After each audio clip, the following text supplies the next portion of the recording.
So last time we talked a little bit about how we can build triads, what intervals were, what triads were, and how each of those chords could be built off of any scale degree in a scale. We talked about both major and minor modes. So I'm actually working on a piece of music right now, so I thought maybe we would harmonize it together. I'm doing this Irish tune called Pretty Maid Milking Her Cow. Now I'm actually playing it in the key of D minor on my dulcimer, but I'm gonna go ahead and work on it in the key of A minor because it's easier for people to see, because that way you don't have to deal with any of these black keys. So the melody is real pretty, and you may be familiar with it. Maybe I'll play it up here.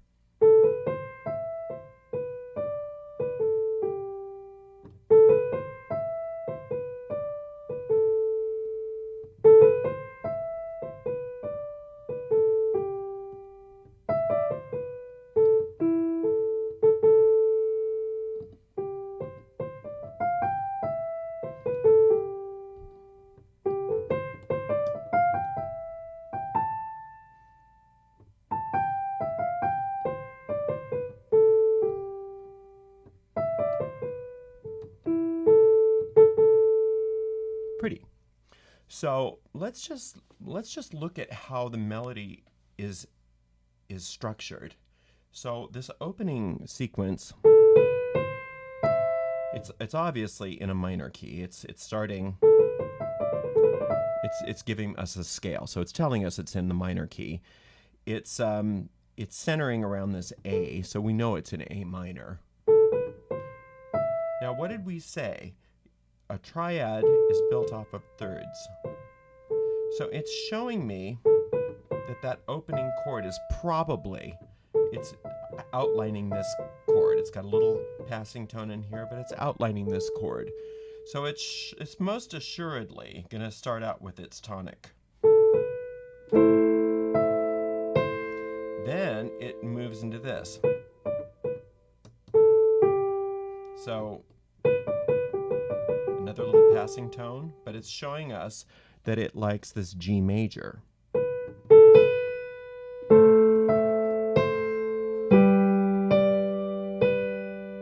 Right?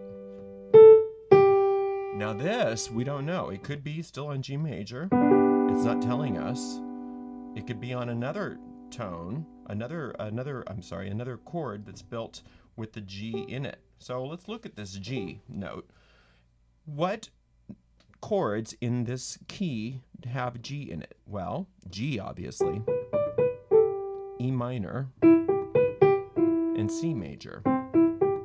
Those are the three basic triads, that are in the key of A minor, which have the note G in them. So we've decided that we probably like this.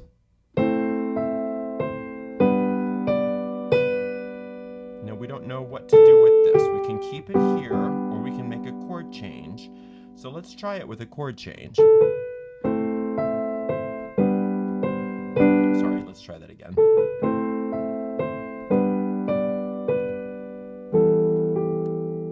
That might work. That's the E minor. Let's try it with another one.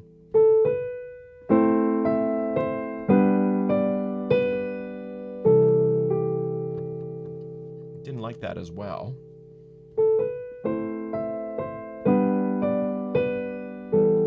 I like that. So let's write that down. We have A minor, G major, E minor. Okay, and then the next phrase goes, well, let's do it without the chord. Okay, so if we kept the same harmonic structure for the first two chord changes, E minor, now it resolves to an A. So it's either going to be this A minor, F major, or D minor.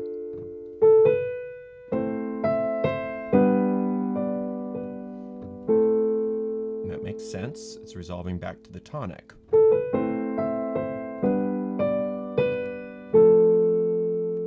That could be interesting.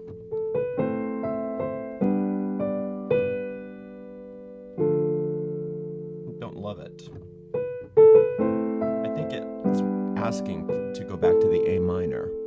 So let's write that down. So here we have A minor, G major, E minor, A minor, G major, back to A minor. Then it goes, basically does a similar thing.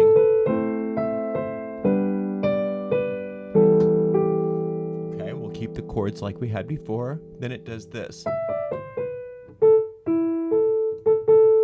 So the strong downbeat here is going to be a C. So we know that this here is going to be a chord. So now we've got a problem because these two notes together are very dissonant. So we're going to have to either say that this is a passing tone resolving from C to B flat, C to B, or we're going to have to say that this is a chord with a C in it that's coming down to a dissonant note. So if I try to harmonize this with the B being the one of the notes in the chord, I could try, let's see what's got a B in it. It's got this E minor, G major, or B diminished. We'll probably not use the B diminished. So E minor or G major. I don't love that. Don't love that either. So that tells me that it's not this tone that we have to harmonize, it's this tone. So let's go back again. What has C in it? Well, we've got C major, we've got F major, and we've got A minor. So let's try C major. That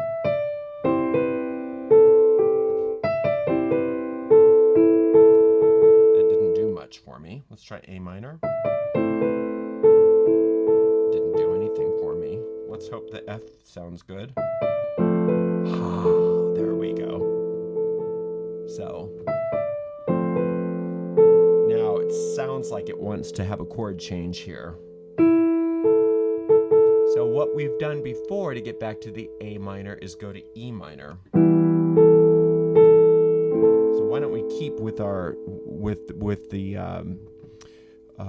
the same structure that we have and see what we've got.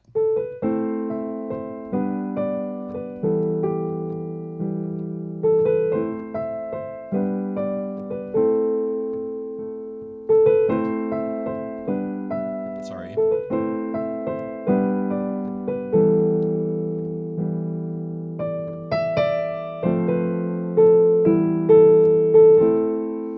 That might work.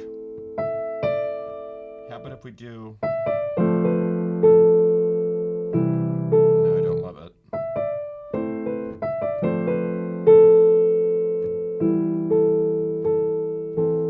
Yeah, I like that. Okay, so that's the first half of that tune. I won't bore you with the rest of it. Well, maybe a little bit of it, because it does something different. Then it goes into this.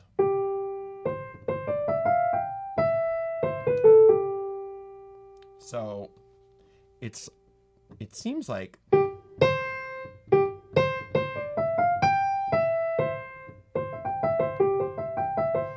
it's going into major.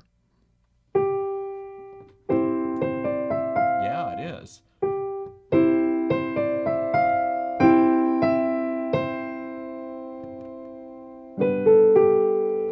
Yeah, so now all of a sudden we're in the key of C major.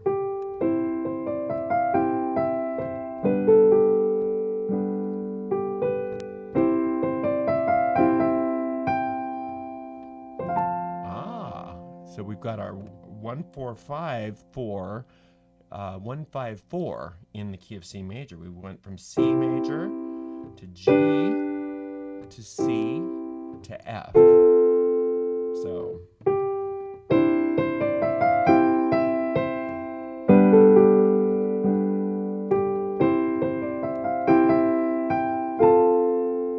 then it does this.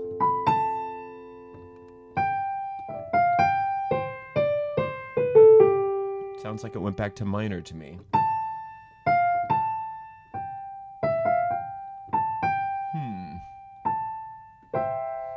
I could go back to C here. Oh,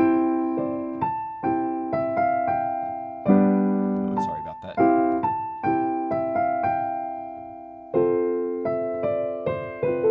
I don't love that. What happens if I put the E, the A minor on top of that G? That's a little odd, I know, but I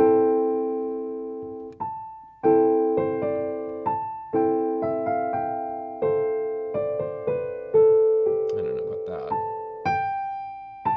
How about up an E minor? Nah, we don't love that. What's our other option here? C, E, or G? I think we're stuck with C. Then I could go down to the A minor. There we go. So I went C, A, G. I could even go down to the E.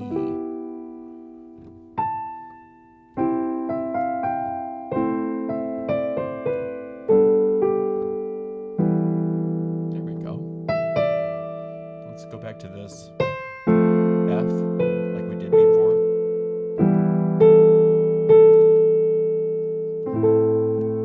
Then we resolve back onto the A minor. Now I know that this is going to repeat, so I could do something tricky, and instead of resolve to the A minor, I could resolve to the subdominant there, to that F chord to take us back.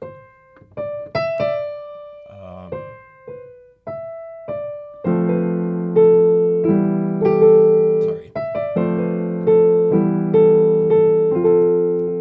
And then I'm back to...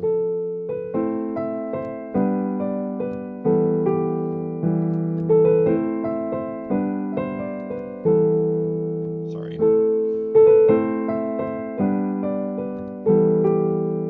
See how I did that?